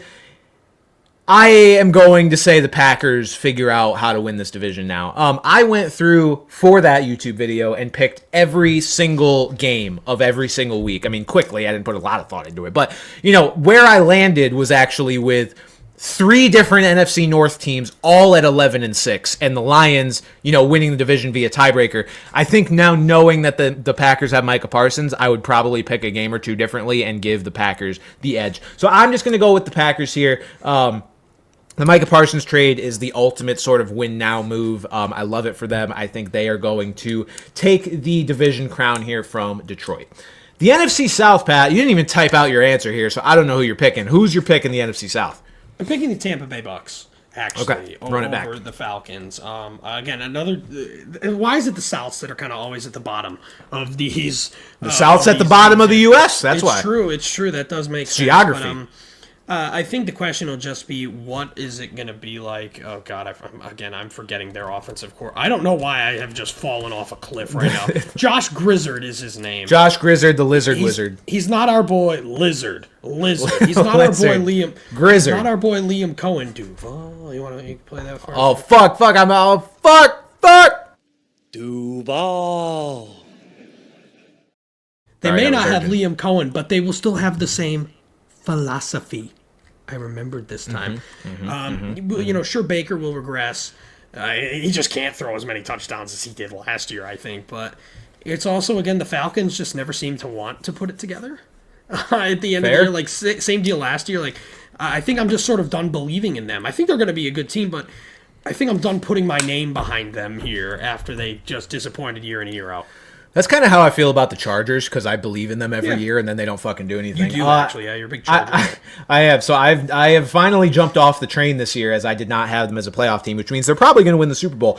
I am going to go with the Falcons here, because I think they've finally addressed the defense to a degree that will allow them to jump the Buccaneers. They've always kind of been in that mix. They've been close. Obviously, so much of this will depend on Michael Penix as well, if he is the future for them, if he's a guy that can truly lead this team to glory, because the Bucks have their guy. Their guy is Baker Mayfield.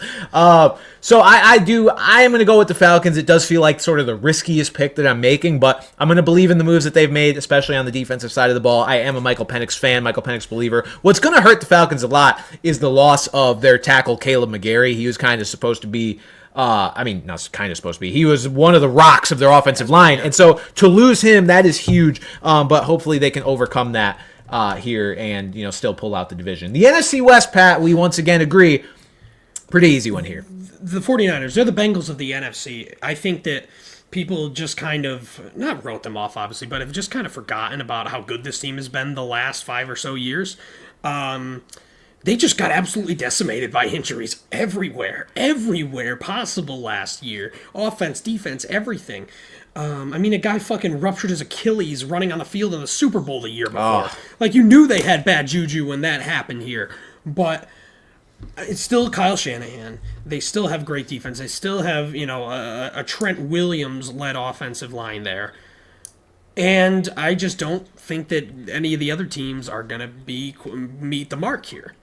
Yeah, we are looking at a defense that is, less talented than a normal 49ers defense, but I just believe in the coaching that they have to get the best out of the guys that they do have. I mean, Robert Saleh's back to coach up that defense. Kyle Shanahan is a guy that, despite his shortcomings in the Super Bowl, I mean, you got to get to the Super Bowl to have shortcomings in the Super Bowl, and he has been there multiple times now. So I do think they are best positioned to win this division over, teams like the Seahawks, who I like what they've done. I like that they brought in Clint Kubiak. I don't know that they have the full roster to stand up to the 49ers here. I do like their defense a lot, and I like their offensive weapons. I just don't necessarily like Darnold, and I don't like their offensive line, and that's going to be an issue. I think the Rams have their weaknesses, and I think Cardinals, the most forgettable team in the NFL. I routinely forget them all the time.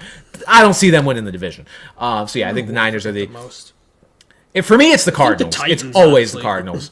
That's fair. I usually do try to think of like, who are all the teams in the AFC South? And I always forget one. It's never the Texans. All right. Wild card picks, Pat. You've got the Packers, Vikings, and Commanders in the NFC wild card. I have got the Lions, the Vikings, and the Rams. So again, pretty similar picks, except I have the Rams instead of the Commanders. I have the Commanders, yeah, and I just say the Commanders. I don't think there's any reason why they won't continue to grow in Jaden Daniels' second year. Just everything gets better and better here, I would think. I do like the Rams. But again, are they going to quite put it together? Is Matthew Stafford going to be really healthy for the full year? I'm a little afraid about that, what that team would look like led by Jimmy G. How dare you? Jimmy G made a Super Bowl. All right. Raider AFC Championship. I have the Ravens versus the Bills, Pat. Who is your AFC Championship matchup, theoretically? I'll go with the Bengals and the Bills here. Bengals and Bills.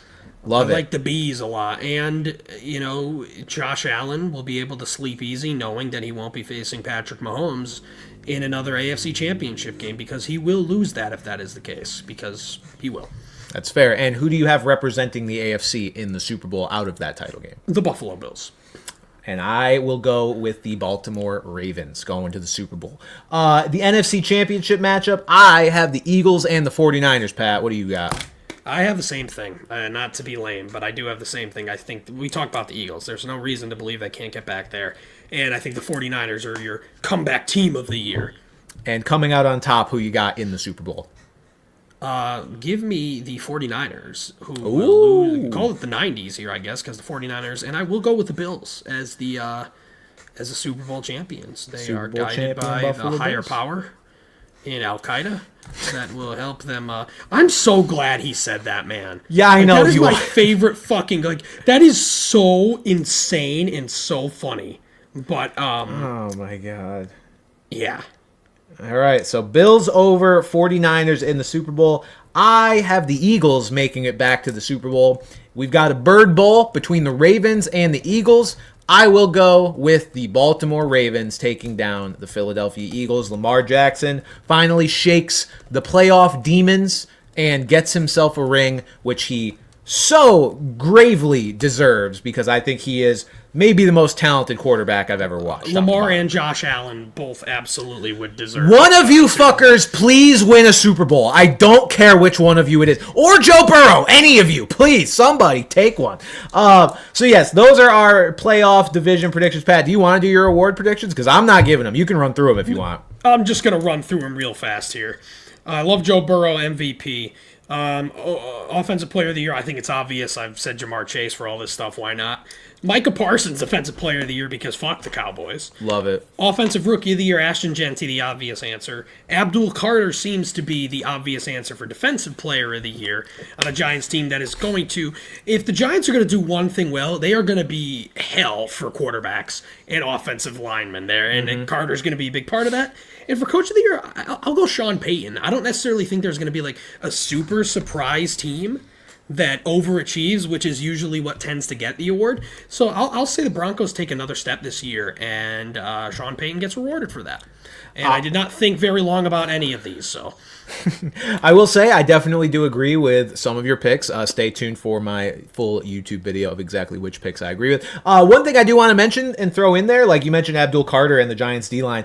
That D-line is going to be nasty. And one thing I mentioned in the YouTube video is one guy who I want to just like put on the back burner of a watch list for Defensive Player of the Year and this wasn't my pick, but it's a guy that I just, watch list kind of guy. Brian Burns. Like, Brian Burns is a really good player. And when you look at that Giants D-line, like, offensive lines can't account for everybody. So I think Brian Burns is a sneaky, really smart, really savvy guy that could end up in that conversation just because of how loaded the unit is and how much they could help him get to pretty gaudy sack numbers between him, Dexter Lawrence, Abdul Carter, Kayvon Tippett. I mean, it's scary, man. The rest of their defense sucks, but that part's scary. If the quarterback just gets rid of the ball immediately, they're going to be fine. But Brian Burns, yet another common Carolina Panthers L. Dude, I mean, their defense is so bad. Imagine they still had him. Yeah. I also, like, just before week 1, Commanders Pat, I'm putting him on, like, upset watch to the Giants just because of that D-line. I am so curious to see if they can wreak enough havoc to Jaden Daniels and pull something out there with an offense that should be capable enough of scoring. I don't know, running 20 for his something. life lead to production, though. I think that'll be he'll certainly be running for his life. But what comes out of that? No, that'll be a fun one to watch for sure. It certainly could. But, folks, that'll do it for this episode of Brand Coverage pre-week 1. This was our last episode starting at 7:30 Eastern Time, 7:30 p.m. Eastern Time on Tuesdays. We will be moving from this point forward to 10 a.m. Tuesday mornings. For your work listening, casual listening, whenever you want to listen, we will be live 10 a.m. It'll also let me get the recording out even sooner on Spotify and such. So just note that for the future. Other than that, unemployed, set your alarms for 9:58. That's what I'm gonna have to be doing. Other than that, guys, I'm not unemployed, by the way.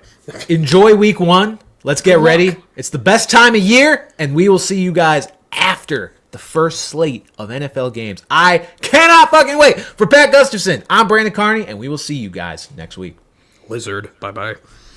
All right, I am going to try to manually go through these donations from like the full I'm chat just gonna lean because back I am dying.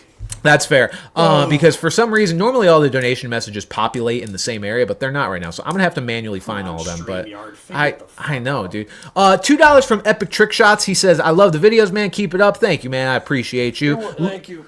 Lucian with $5 said, Patriots rivalries uni might be my favorite Patriots uni. They grew on me. The first time I saw them, I thought they were just like a reskin of our normal jerseys with white where the red was supposed to be. But I do kind of like them. They kind of do remind me of just like the ocean, so I dig them. I didn't know which one is which, so I'm looking at it. Oh, yeah, those are fine. Like I said, I don't have strong feelings. Yeah. Alex with 5 said, who are your I have this guy in 7 leagues guys this year? Mine are Drake London, Ted McMillan, and just to save face, no Bengals. Pat, who are your guys?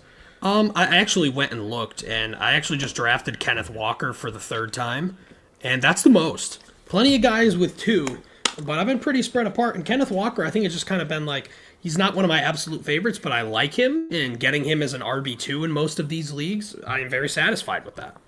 I have way too much Drake May, and it wasn't intentional. Yeah. It wasn't intentional. I mean, it's just when you wait on quarterback in these leagues, and he's the upside guy at the end of drafts. Like I had one more draft the last night of our draft weekend or whatever, like Sunday night, that I intentionally took a quarterback early just so I didn't have Drake May fucking again. So yeah, it's Drake May for sure. I think Ted McMillan's probably the other one I own just a lot of because such an easy smash pick given the situation. Ted tonight too. I've got him I think in 2. Yeah. Starn with $4.99 said, how's my draft? Jefferson, Collins, Allen, James Conner, Pacheco, T-Mac, Kraft, Bigsby, ETN, Pearsall, Mason Taylor, Fields, Pittman, Fairbairn. Jefferson and Collins is, 2 wide receiver 1 type of guys. Josh Allen's a monster. You got the good running backs to support a that's receiving what I mean. Focus to go like that heavy on receiving and still end up with Conner and Pacheco. Great, and T-Mac in the flex, nasty. You've got Tucker Kraft, Ricky Pearsall. You've got both of the Jaguars running backs there. Hopefully, one of them comes out of it stronger. You've got a Jets stack too. Fields and Mason Taylor. Is T-Mac Tet McMillan? Yes, it is not Tracy McGrady. That's even better. I love this team. Love this team, which means you're gonna go fucking like 3-12, but that's not my fault. Yes, it is. No, that is a great team for sure. All right, let me find the next. There we go. Alex, another 5 said the Packers are going to contend, so the 2 first-round picks that the Cowboys got will be late first-round picks. Have fun, Jerry. That was kind of that was kind of one of the worst parts about it. It was brutal. Yeah, I forgot to mention that. Yeah, that's a good point. Taylor with $1.99 said, is Lamar / Henry a similar thing to Gibbs and Montgomery? Kinda. I don't know. I don't think, especially at this point, Lamar. Well, yeah, because it's true. Lamar just doesn't run in the red zone anymore. Yeah, at at the goal all. line now. That's really, he still runs a lot.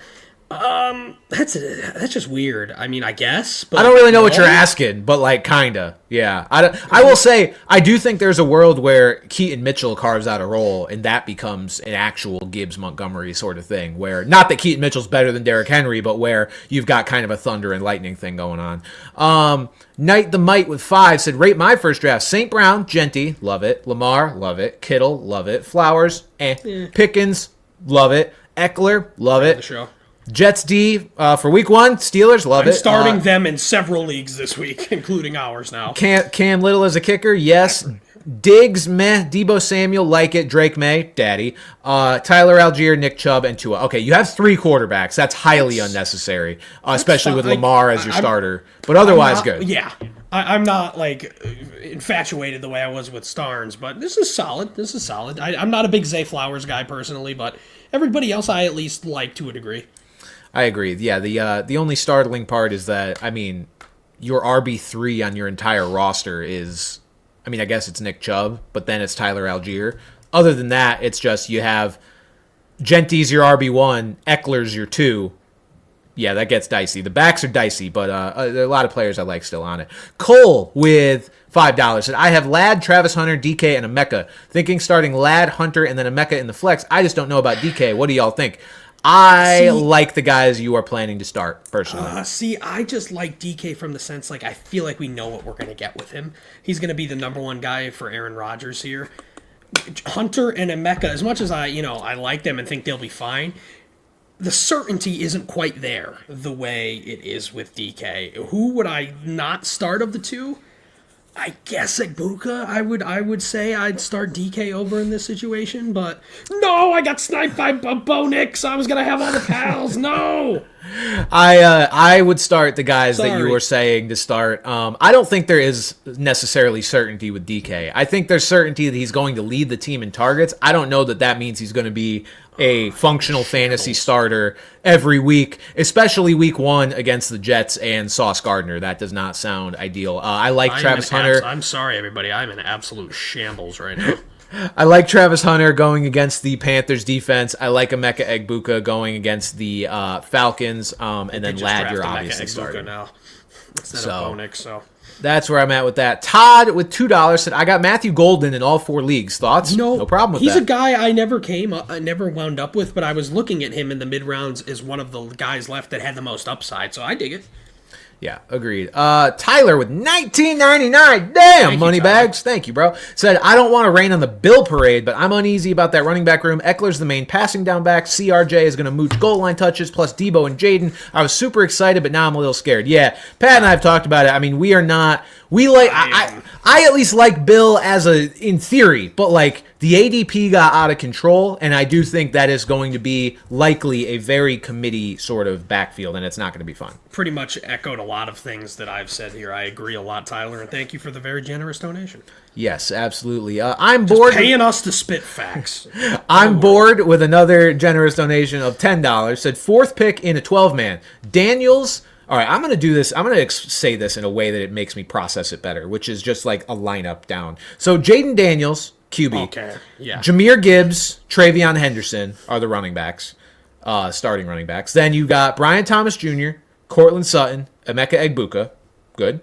Tyler Warren at tight end. Bench, J.K. Dobbins. I would assume, Warren. or I guess maybe a flex. Warren? Oh, I thought that was Jalen. Oh, sorry, that is that. I think that is Tyler. Yes, the Tyler Warren. Yes, J.K. Dobbins bench. I think probably, unless that's an extra flex spot. Brandon Aubrey, Broncos D. What is this being? Whatever. I don't know. I'm gonna ignore that part. Caleb Johnson, Jaden Blue, Jerome Ford, Trey Harris, Pat Bryant, and the 49ers D. Yeah, that's a great draft. You took a lot of shots there on your bench, and I guess that's honestly what you're. Because if you get a safe guy on the bench, he may just sit there all year. But these are upside guys who, if it works out, they may be in your starting lineup. They may not work out, but how often do you end up with a bench? Again, I'm not about to bust like I was with Starnes' team, but I like it. I like it. Yeah, my only gripe would be the Trey Harris and Pat Bryant picks. I think there's just probably better bets you could have made at those spots, especially Trey Harris. I do not see a role for him, at least early in the season, but... I don't know. You know, maybe like other a than Luther that. Burden in that kind of situation. I think I would Yeah. like more, but no, Agree. Still good. Knight with $2 said, who should I start between Chubb and Eckler? Okay, the Commanders have the Giants, and the Texans have...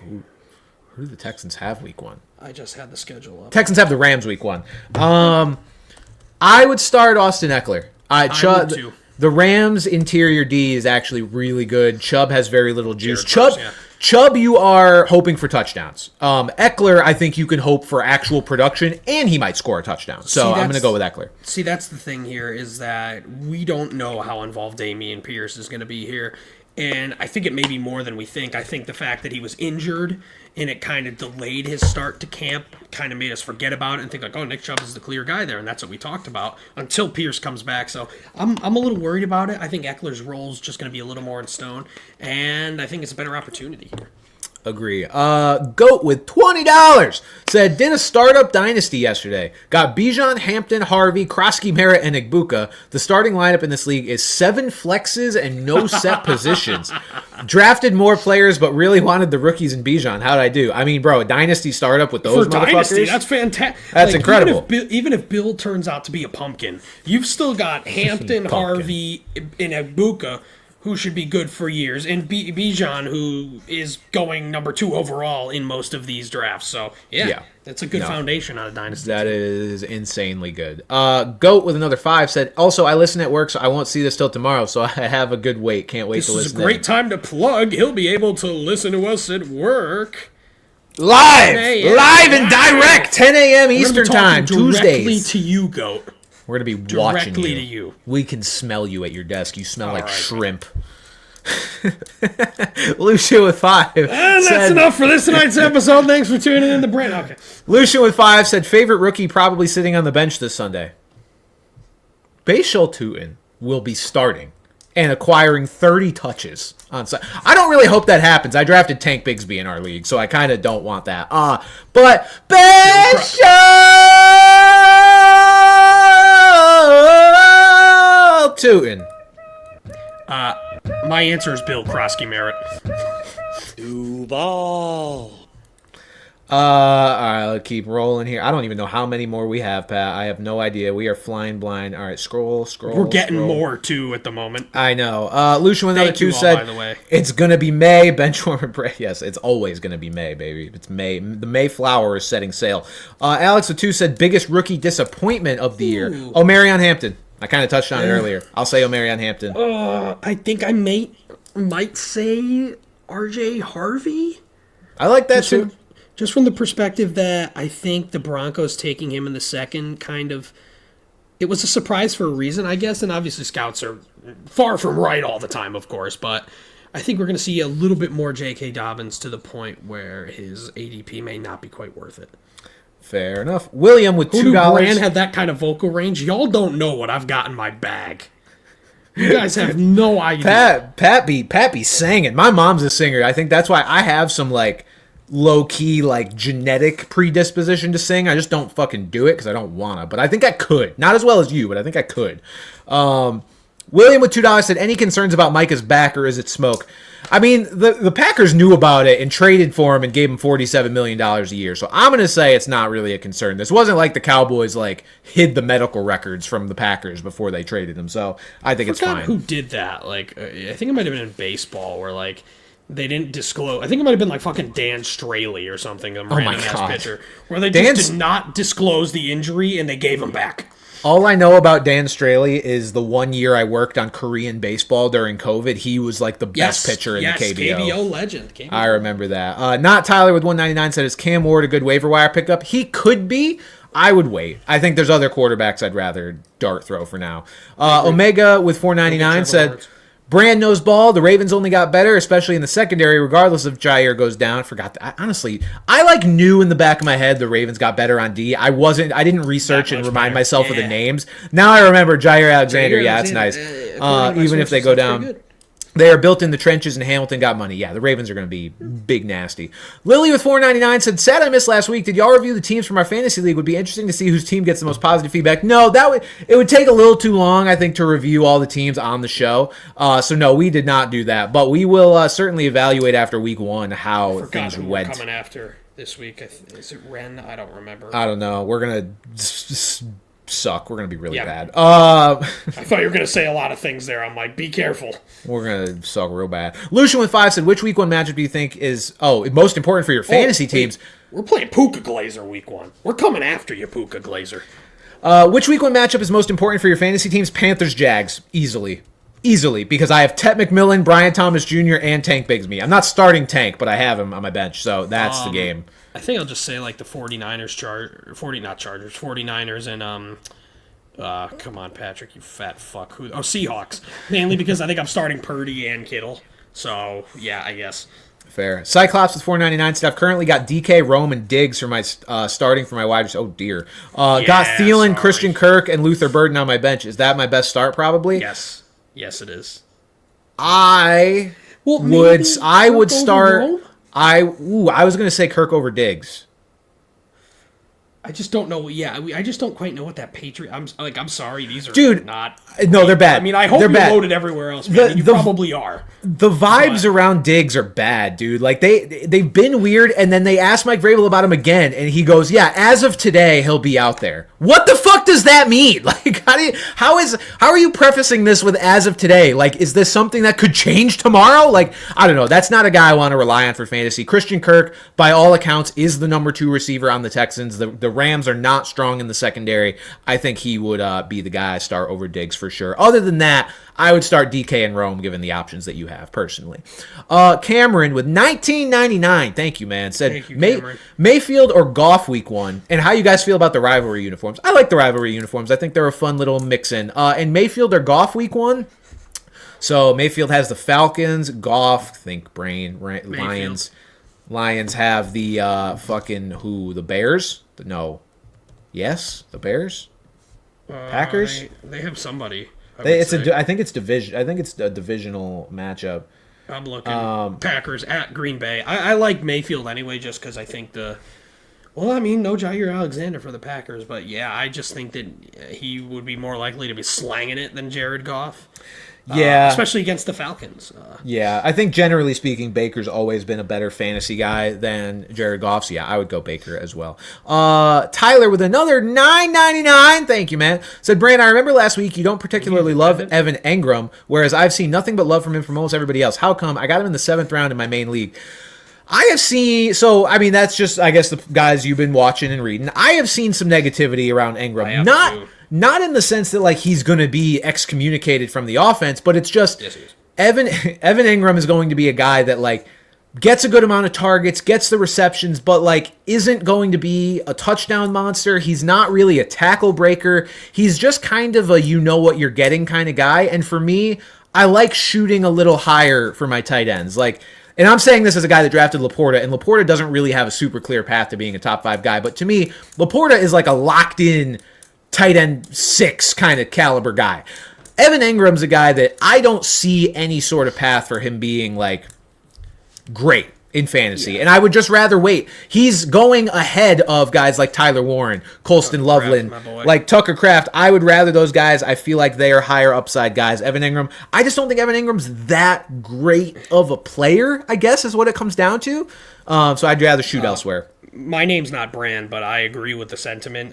Saw apparently there was a decent amount of Adam Troutman out there in camp and in the preseason, which, of course, because Sean Payton.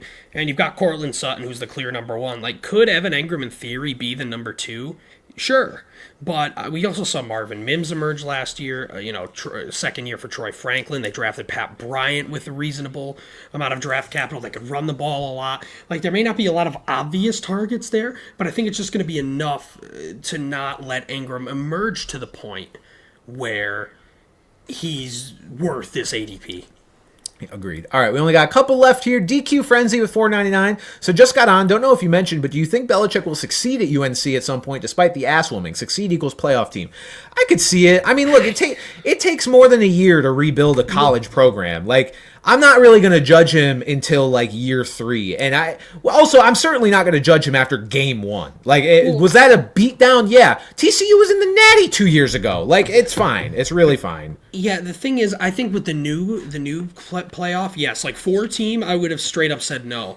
But with the new playoff and the fact that, outside of Clemson, the ACC has not been trending in the most positive direction. Obviously, SMU is one of the more notable teams there. So they could definitely be in a position where, they could just get in by winning the ACC. It probably won't be this year, but that could easily happen in the next couple of years.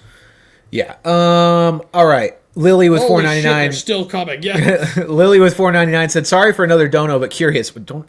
How dare you give me money? No, it's fine. Sorry for another dono, but curious. If the Chiefs have a great year, can Andy Reid win Coach of the Year, breaking away from new upcoming coaches winning?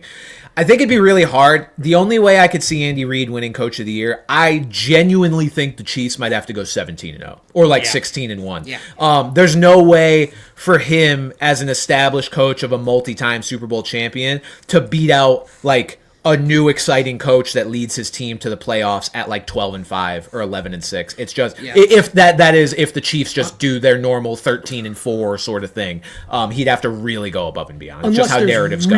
Unless there's really no obvious choice, but I think at that point, they'd finally give it to Dan Campbell over someone like Andy Reid. Agree. Agranoid with 5 said, "Love from Australia. These are moving to midnight to see, so I'll catch the VODs in the future. Thanks for the insight for a first-time drafter like myself." Yeah, I apologize. Sometimes the folks in other countries may have a tougher time with the time change. But, again, that's why the VODs are always there for you to check in. We'll try to pop into the comment sections as well after the fact for those of you that are unable to chat with us live anymore.